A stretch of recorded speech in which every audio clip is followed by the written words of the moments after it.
Tulad ni Simon, si Basilio ay hindi na nakadalo sa palabas. Inaalagaan niya kasi ang nag-ampon sa kanya na si Kapitan Tiago.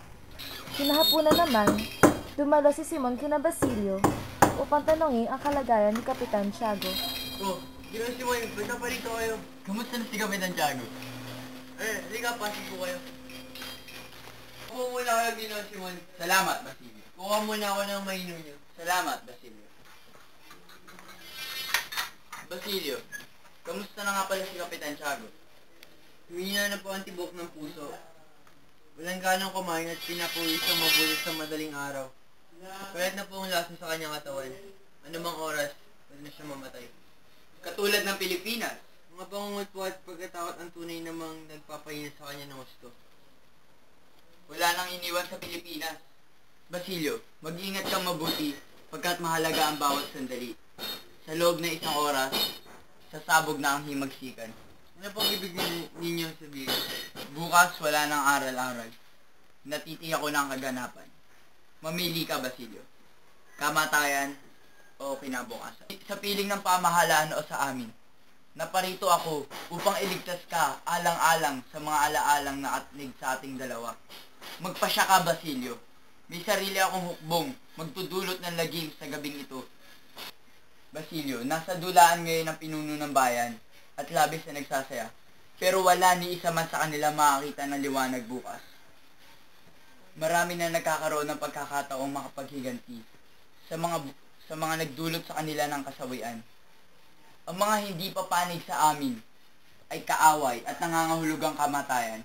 Ano ang pasya mo, Basilio? Pero ano man po ang maaari kong gawin?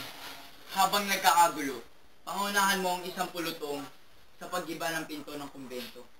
Iligtas mo ang isang tao na ikaw, ako, at si Kapitan Tiago lamang ang nakakakilala. Siya ang dahilan kung bakit ako nagbabalik at naghuhukbong netong himagsikan na ito. Ito lamang ang paraan upang mabuksan ang pinto ng kumbento. Dali na, Basilio. Tulungan mo ko. Huli na ang lahat. Patay na si Maria Clara. Ano? Hindi maaaring mamatay si Maria Clara. Binawi na siya ng buhay. Hindi maaari yun. Kanina ikain ng hapon. Sabihin mo isang duwag na dahilan yan. Hindi. Basta ngayong gabi, puntahan mo sa kumbento si Maria Clara. Iligtas mo siya. Ngunit may mensahe ako. Galing kay Padre Salvi. Dala ni Padre Irene.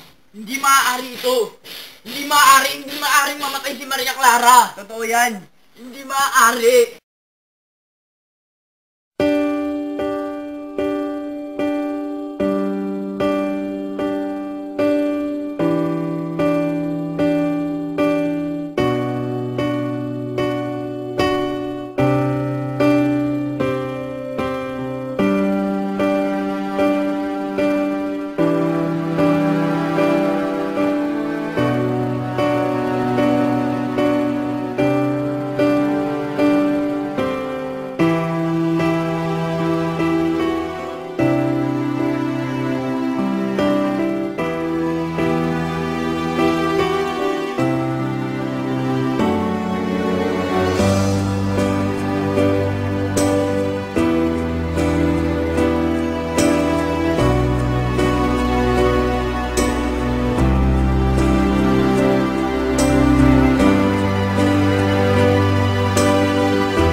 Maghihintay siya.